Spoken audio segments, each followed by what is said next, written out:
আসসালামু আলাইকুম। তোমার হাতে আর যে কয়েকটা দিন সময় রয়েছে, এই কয়েকটা দিন সময়কে কাজে লাগিয়ে তুমি কিভাবে ঢাকা সেন্ট্রাল ইউনিভার্সিটিতে চান্স পাবা, এটা নিয়ে আমি একটু কথা বলতে চাই। দেখো, ঢাকা সেন্ট্রাল ইউনিভার্সিটি এটা কিন্তু বর্তমানে পঞ্চম স্বায়ত্তশাসিত। তো এখানে আমি আসলে প্রশংসা বা তার সমালোচনা এটা কোনো কিছু করার জন্য আমি আসি নাই। আমার আসলে এটা দায়িত্বও না। ঢাকা সেন্ট্রাল ইউনিভার্সিটি যে পরীক্ষাটা নেবে, গত বছর যেভাবে পরীক্ষা হয়েছে সেটার আলোকে তুমি কিভাবে পড়লে চান্স পেতে পারো, এই বিষয়টা নিয়ে আমি কথা বলবো। এছাড়া এক্সট্রা আমার কোনো কিছু নাই। বাট ঢাকা সেন্ট্রাল ইউনিভার্সিটি তুমি যদি সেকেন্ড টাইমার হও, তোমার লাস্ট অপশন যদি এটা হয়, তুমি অবশ্যই তুমি এটাতে ভর্তি হয়ে যেতে পারো। এটাতে হয়তো বা তোমার 1 ইয়ারের মতো লস যেটা এটা যেতে পারে, কারণ এটাতে সেশন জট পড়ে যাবে। অলরেডি যারা ভর্তি হয়েছে এর আগে ঢাকা ইউনিভার্সিটি সহ অন্যান্য, তাদের কয়েক মাস পর পরীক্ষা, আর এরা তো কেবল ভর্তি নিচ্ছে। তো এই ক্ষেত্রে কিন্তু সেশন জটের মধ্যে পড়বে, এই আর কি প্রবলেম। তাছাড়া আমি আদার্স কোনো প্রবলেম এখানে দেখতে পাচ্ছি না। আশা করি বিষয়টা ক্লিয়ার। আচ্ছা, যাই হোক, আমি নেক্সটে যাই। তো আমার হাতে যে কয়েকটা দিন সময় রয়েছে, আমি কি করব? দেখো, তোমার হাতে যে কয়েকটা দিন সময় রয়েছে, নতুন পড়াশোনা করার কোনো দরকার নাই। কেন বলতেছি? কারণ তুমি অলরেডি পড়ে আসছো। তুমি ঢাকার জন্য পড়েছো, রাবির জন্য পড়েছো, ছবির জন্য পড়েছো, সবগুলোর জন্য পড়েছো, তাই না? তো টপিক সম্পর্কে তোমার মোটামুটি অনেক ভালো একটা ধারণা আছে। এখন তোমার যে কাজটা করতে হবে অনেক গুরুত্বপূর্ণ ভাবে, এটা কি? এটা হইল প্রচুর পরিমাণে রিভিশন দিতে হবে।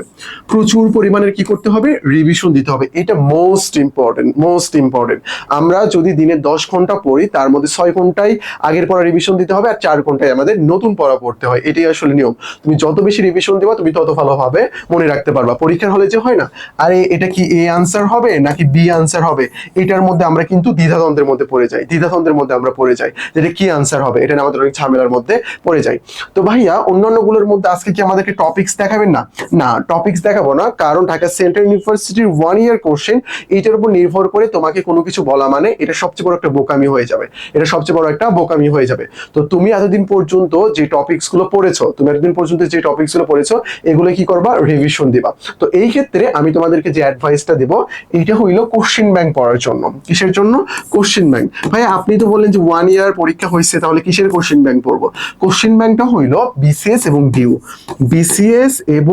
বিসিএস ও ডিউ, এই দুইটা কোশ্চেন ব্যাংকের তুমি যদি বাংলা, ইংলিশ, জিকে এগুলো তুমি যদি ভালোভাবে সলভ করে যেতে পারো, এবং বাংলা প্রথম পত্রকে ইন্টারমিডিয়েটের যে সিলেবাসটা রয়েছে, ফুল সিলেবাস, এইটা অনুযায়ী তুমি যদি পড়তে পারো, তাহলে তোমার জন্য এনাফ। আশা করি বিষয়টা ক্লিয়ার।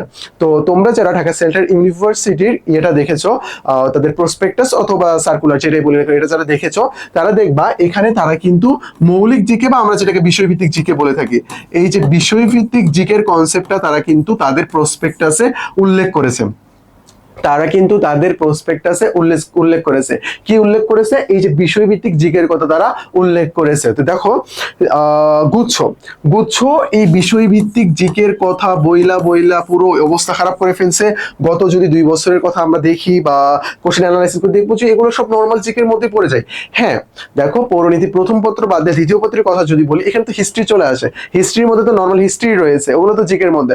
আবার তুমি যদি সমাজ বিজ্ঞান দেখো, এখানেও তুমি ক্ষুদ্র নৃগোষ্ঠী দেখতে পারবা, আবার তুমি দেশের হিস্ট্রি দেখতে পারবা। তো এই জায়গা থেকে কোশ্চেন আসছে, এটা আমি কেন বিষয়ভিত্তিকের মধ্যে ফালাতে যাবো, তাই না? এটা তো ইকোনমিক্স থেকে 2 একটা যদি কোশ্চেন করা হয়, তোমার যদি ইকোনমিক্স না পড়ে থাকো, কখনোই পড়ো নাই, তাহলে ওটা স্কিপ করে যাবা। তোমাকে কখনোই 100-এর মধ্যে 100 পেয়ে পরীক্ষায় চান্স পেতে হয় না। 100-এর মধ্যে চান্স পেতে হয় না। আশা করি আমি বিষয়টি তোমাকে বোঝাতে পেরেছি। 65%-এর বেশি মার্ক পেলে তোমার ভালো একটা সাবজেক্ট তুমি ইজিলি এখান থেকে পেয়ে যাবা। তাহলে তোমার কাজটা কি হবে? তোমার কাজটা হইলো যে তুমি যেগুলো পড়ছো, এগুলো একটা রুটিন মেক করবা। রুটিন মেক করে এগুলো বারবার তুমি রিভিশন দিবা, বারবার তুমি রিভিশন দেবা। আমাদের ঢাকা সেন্ট্রাল ইউনিভার্সিটির জন্য এক্সাম ব্যাচ রয়েছে। আমাদের যে রুটিনটা আছে, তোমরা রুটিনটা নিতে পারো, এটা তোমাদের কাজে লাগবে। রুটিনটা নিতে পারো, ওই রুটিন অনুযায়ী তুমি নিজের মতো করে ওই টপিকসগুলো পড়বা, অথবা আমাদের এখানে পরীক্ষা আছে, ওই টপিকসগুলো তুমি পরীক্ষা দিতে পারবা। আশা করি বিষয়টা ক্লিয়ার। তাহলে বিসিএস এবং ঢাকা ইউনিভার্সিটির কোশ্চেন ব্যাংক তুমি যদি মোটামুটি ভালোভাবে পড়ো, তাহলে এখান থেকে কোশ্চেন কমন পাওয়ার পসিবিলিটি অনেক বেশি পরিমাণ রয়েছে। ঢাকা সেন্ট্রাল ইউনিভার্সিটি বলি বা যেটাই বলি না কেন, তারা মোটামুটি ঢাকাকে বলা চলে যে 60-70% মতো তারা কপি করে থাকে, তাদেরকে ফলো করে, অনুসরণ করে। ঢাকা যেই দিকে, বাকি সবগুলো সেই দিকে চলে যায়। তাহলে এখন আমার কাজটা কি? এখন আমার কাজ হইলো যে আমি যে টপিকস গুলো পড়েছি, এই টপিকস গুলো সুন্দর করে সাজিয়ে ফেলা, যে আমি কোন কোন বিষয়গুলো রিভিশন দেবো, একটা রুটিন মেক করে ফেলা। তোমার কাছে যে বইগুলো আছে, নতুন বইও কেনার দরকার নেই, ওই বইগুলো থেকে তুমি বারবার কি করবা? ওই পড়াগুলো রিভিশন দিবা।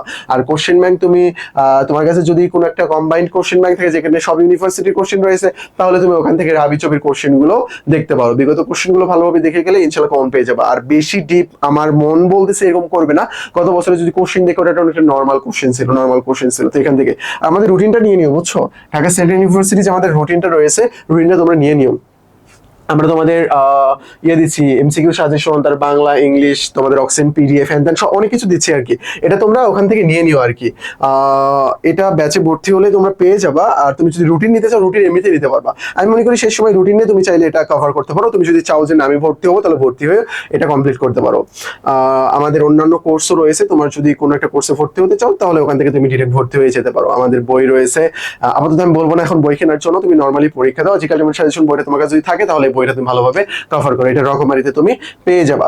এটাই আমাদের টেলিগ্রাম নাম্বার। অ্যাডমিশন সংক্রান্ত যে কোনো সমস্যা আমাদেরকে নক দেবো, আমরা সেটা সলভ করে দেবো। তো আজকে এই পর্যন্তই। আসসালামু আলাইকুম।